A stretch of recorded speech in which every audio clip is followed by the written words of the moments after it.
What is going on, y'all? It's BodiedTre. We back with another video. It's gonna be a little short and sweet, straight to the point. I'm gonna be telling y'all the pros and cons of owning a Challenger. It can be any Challenger. It could be a V8, it could be a V6, it can be a Hellcat, it could be whatever you got. As long as it's a Challenger, this is for you. This is gonna be pros and cons of this Challenger.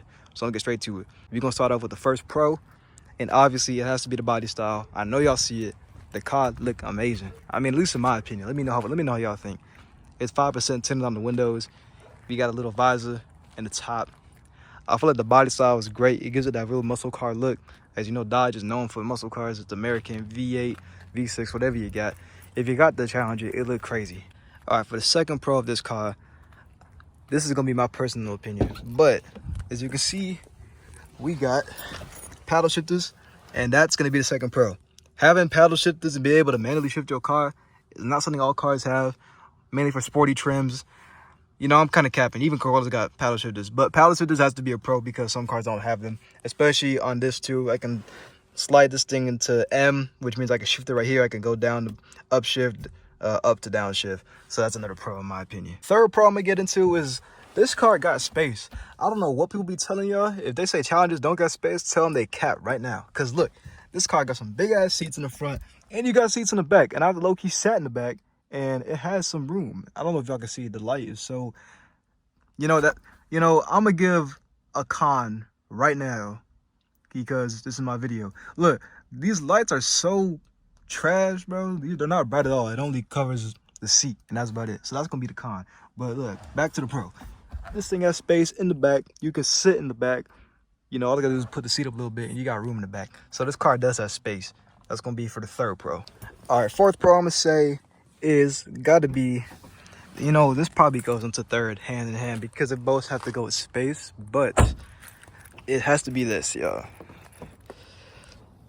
Trunk space, bro.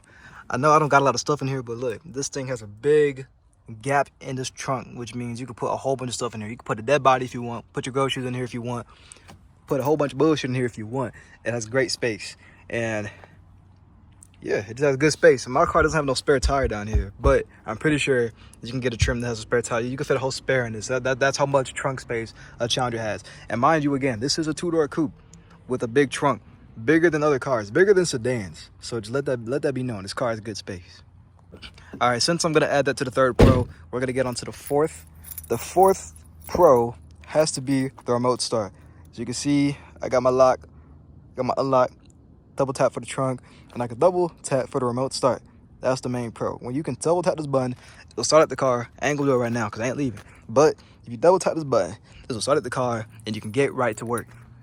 The cool thing about it is when you're running late to work, you can just double tap that thing while you're in your bed, start up your car, get it all heated up. So by the time you're outside ready, the car is already warmed up. You can just get pulling off. I know people don't be knowing, but if you start your car and you immediately pull off, that's kind of bad. You gotta let your car heat up first. I don't know all the mechanics about it, but if you start your car up having to have the cold start, you just immediately put that thing in the drive, you finna fuck some shit up. You gotta let your car heat up. Let your cars heat up, y'all. Let your cars heat up. Plus, another cool thing is when you remote start, your car can be all cool when you hop in the car. So that's fourth pro.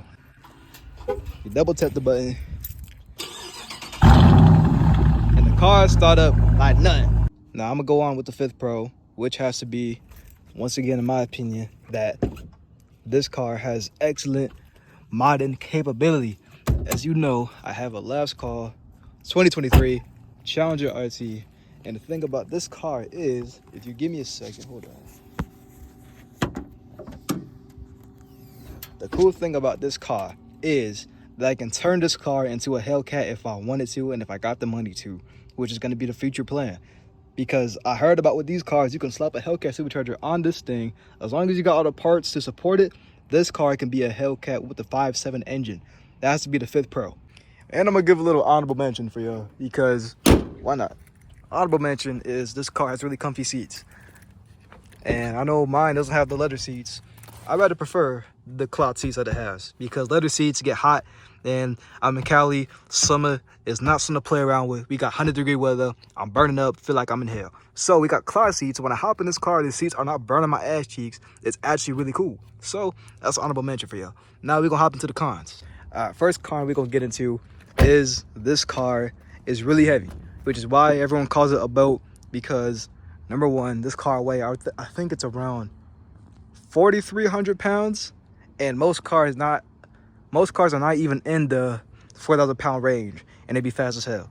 So if this car just weighed 500, 600 pounds less, this car would be fast as hell. This car is still fast, but with just all that weight, it's a lot slower compared to other cars. Because I know right now my car best is a 4.80 to 60.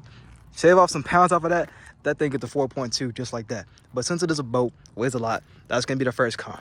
Now my second con is that since I have the RT trim, the 345, I don't know if y'all can see, it's really dark out here, my bad, y'all should have came here earlier, but is that only one wheel spins. Now what that means is that if you ever wanted to slide this car, you have to slide it on one side, and then if you try to slide on the other side, it's not really gonna go nowhere because only one wheel spins. The other one's just gonna sit there and look pretty.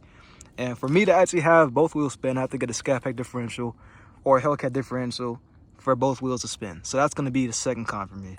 Now third con, obviously y'all know V8s are notorious for gas. I'm gonna say this goes for V6s too, because I feel like V6s, even in the Charger, is still gonna need some gas. So third con obviously is gas, because number one, you start this car up, it's automatically eating gas, and gulping that shit down like it's some Kool-Aid. So these cars are gonna be heavy on gas. If you're looking for this car, just know you're gonna be spending a hefty price on gas. V6 or V8, it's gonna cost you some bread for some gas. That's the third con. Now for the fourth con, I'm gonna say it has to be the headlights, y'all. Now I did change these. As you can see, I put LEDs in here, but when I first had them, these were bulbs. And you know, with bulbs, you know, they're outdated. You know, we gotta get the LEDs in here, man. The bulbs, they don't last that long, and they were a lot darker. Not even gonna cap, man. When I was first driving this car at night, I'm like, bro, why are the lights so dark, bro? And now look, and these things got bulbs in them, bro. I'm like, bro, this is a 2023. Y'all ain't putting no new ones in here. So you know what I'm saying? I have to get my aftermarket. Get your LEDs in here, man. If you got this, put some LEDs in there. It's gonna do you justice. All right, that's fourth con. Now, final con has to be the tires, because these tires are 245s. If y'all know, the thing about these cars is that they are rear-wheel drive, and the skinnier the tire is, the more the car is gonna spin. Now, granted, my car is not modded up, suited and booted, but still, when I try to drive this car and I floor it, or even if I don't even floor it, if I'm just sitting there trying to turn, and I put a little bit of pressure on that gas pedal, the car is gonna spin. And that's just because my tires are pretty skinny.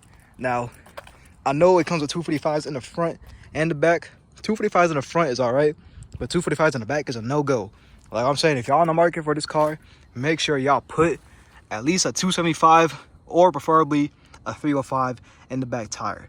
Don't have 245s in the back. If you plan on tuning up this car, you still got 245s, they're gonna bottleneck the hell out your car. Get bigger tires that got more grip to the ground. It's gonna help you out a lot. Now, that is all I got for the pros and cons.